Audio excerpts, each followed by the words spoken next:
اللاعب كريم حمدي، لكنها كانت طويلة نوعا ما على المهاجم كريم وصل احداث اللقاء علشان يتقاسم المنتخبين اخطر هجمتين في احداث اللقاء. هجمة خطيرة للمنتخب السعودي، حذاري من الاخطاء، يعد ويفوت لاعب المنتخب السعودي لكن الكرة خارج مدوي للعب عليه المنتخب اليمني. اللقاء الاول امام منتخب عمان، وامامنا على طول هدف اول للمنتخب السعودي. المنتخب السعودي يتقدم في احداث اللقاء، وامامنا على طول الكره في الاعاده، كره وانطلاقه عن طريق اللاعب اللي حذرنا منه منذ البدايه، اللاعب رقم 8 تاري سعيد. قلنا عن تاري سعيد، هذا اللاعب الخطير اللي استلم الكره براسيه وراوض الكره بطريقه مميزه، ووضع الكره داخل المرمى في اقصى الزاويه اليمنى. يحتاجها المنتخب اليمني يا محمد يا مشبح. لعيب رائع ولعيب مبدع بقدمه اليسرى عند لاعب عبد الله خليفه اللي بيتحرر من الرقابه، وتمريره على طول مهمه جدا. هجمه وانطلاقه للمنتخب اليمني، وامامنا صيحات الجمهور اليمني وضربه حره من مكان مميز.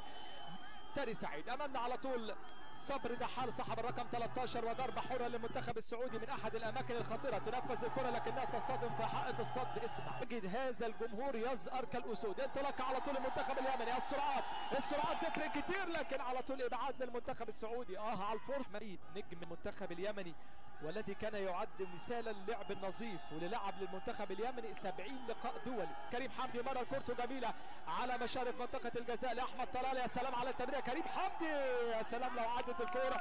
بدأ المنتخب اليمني يستفيق هجوميا، ولكن أمامنا إشارة بوجود تسلل في اللقطة الماضية، وحتى تحديدا الدقيقة 93. لكن على طول أمامنا كرة خطرة جدا، الكرة التصويبة، ولا ده لعيب. التصويبة كادت أن تحمل مع الهدف الأول بمجريات اللقاء. تصل الكرة عند اللاعب تاري سعيد اللي عايز يلعب الكرة ويمرر. يا سلام على التمريرة خطرة جدا، فرصة الهدف الثاني، لكن الحمد لله راية وتسلل في أحداث ومجريات اللقاء كانت إشارة تعادل. نلعب في النسخة 11 من بطولة غرب اسيا للناشئين. يا سلام على التمريره بخارج القدم، جميله. توصل الكره خطره جدا، كره هدف التعادل التصويبه، لكن ابعاد على طول الكره. لكن حكم اللقاء اعتبر ان الكره كانت بدون اي مخالفه، وبالتالي يشير الى بلاي اون، كمل والعب.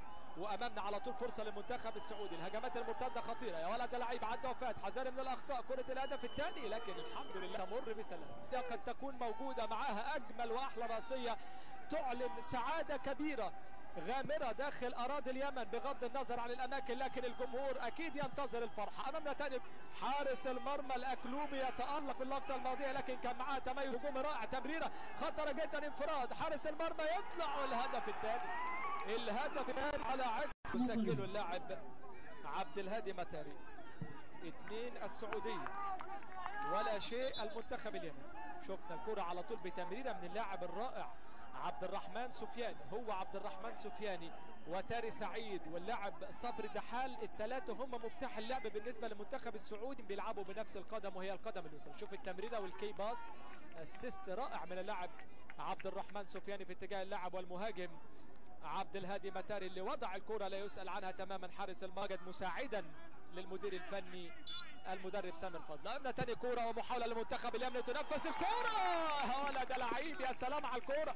الشوط الاول بمعنويات اكثر من رائعه، وفرصه من اجل العوده في احداث ومجريات الشوط الثاني. قلت لك المنتخب اليمني يحتاج الى التعادل، واذا سجل الفوز. المنتخب اليمني الذي كان شاهدا على العديد من الاساطير، من اهمهم النجم الكبير علي محسن والمفتاحيه الجميله. خطره جدا الكوره، فرصه هدف للمنتخب اليمني. العرضيه قد تكون موجوده، لكن الدفاعات السعوديه حاضره في بدايه هذه الدقيقه مشاهدينا.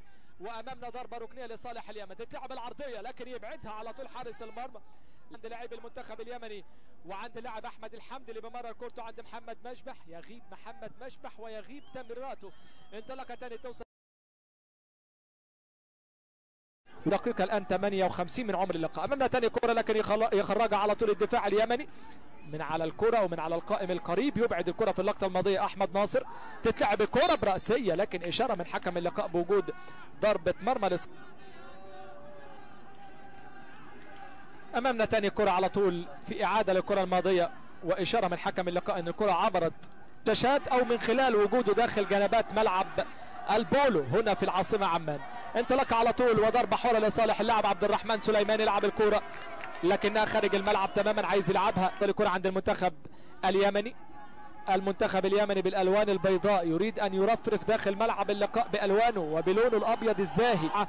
لابد ان يحقق المكسب، والمنتخب اليمني عنده فرصتين، التعادل يا شباب او الفوز. انطلاقه تاني من جد عرضيه، لكن يا راجل ما قلنا بتلعب على نتيجه التعادل او نتيجه الفوز، لا داعي ابدا للتهور الهجومي. امامنا تاني الانطلاقه، على طول توصل الكره للمنتخب السعودي عند اللاعب على طول الخطير عبد الرحمن سفياني، عايز يعدي لكن يا ولد يا ولد. الانذار الثالث في احداث مباراه هذه المباراه، الانذار الثاني للسعوديه، بينما اليمن انذار وحيد في احداث ومجريات اللقاء.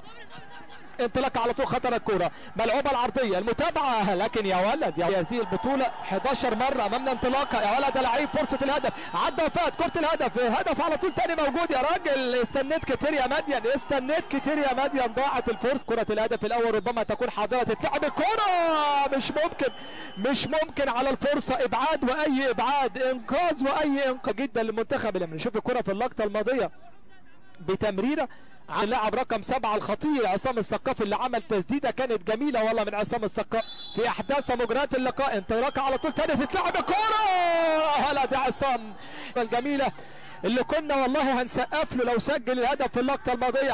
حلوه منك يا عصام في اللقطه الماضيه. المرمى عنده نوع من انواع الحظوظ، عنده نوع من انواع التوفيق، هجمه بكره هدف ثالث، والهدف الثالث تحتاج التعادل في هذه المباراه، وبالتالي لا تبالغ في الهجوم.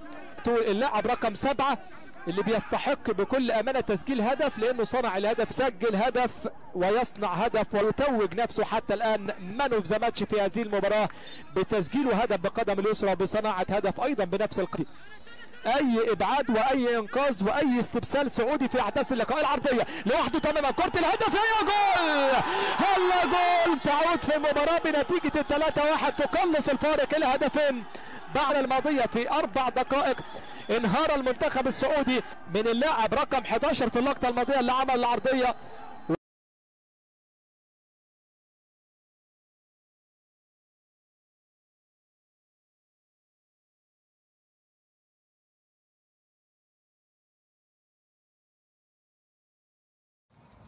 السلام عليكم ورحمة الله وبركاته. قبل البداية لا تنساش اللايك للفيديو والاشتراك في القناة وتفعيل زر التنبيهات عشان يوصلكم كل ما هو جديد. وخلينا نصلي على خير الخلق النبي محمد صلى الله عليه وسلم، ونبدأ في موضوعنا. كل التوفيق للمنتخب اليمني في القادم.